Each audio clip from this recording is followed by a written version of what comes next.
松善坊歷史文化街區位於石岐老城區核心地段，係中山第一個香山古城活化項目。歷經1年幾嘅改造建設後，以嶄新嘅面貌出現喺大家面前。9月22號，中山首家良野文化項目入駐松善坊。到底乜嘢係良野文化呢？嚟自馬來西亞嘅舞者身着華麗嘅傳統服飾，以優美嘅舞姿傳達出良野文化嘅韻味同情感。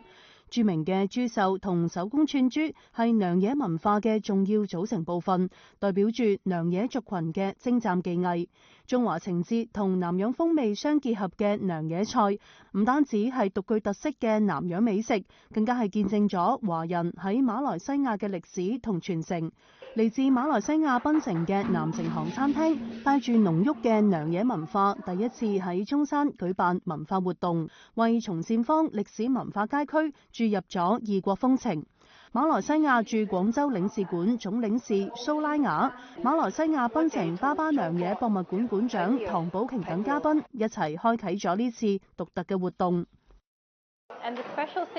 良野族群特別嘅地方呢，係佢哋仲保留住中華傳統，並且同馬來文化融合埋一齊。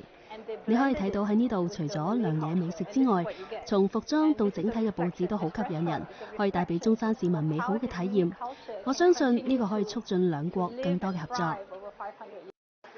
良野文化係寶貴嘅歷史文化遺產，展示咗中國同馬來西亞兩國文化嘅交流同融合。石岐街道香山古城保護活化中心主任田雙柔話：今年係中國同馬來西亞建交50週年，以良野文化為主題嘅美食項目入駐中山，唔單止為中山嘅文旅產業增添咗新點，更加係中馬兩國人民友好往來嘅最好見證。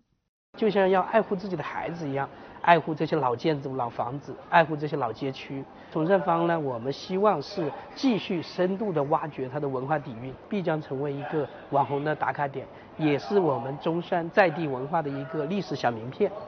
本台記者唐紀輝報道。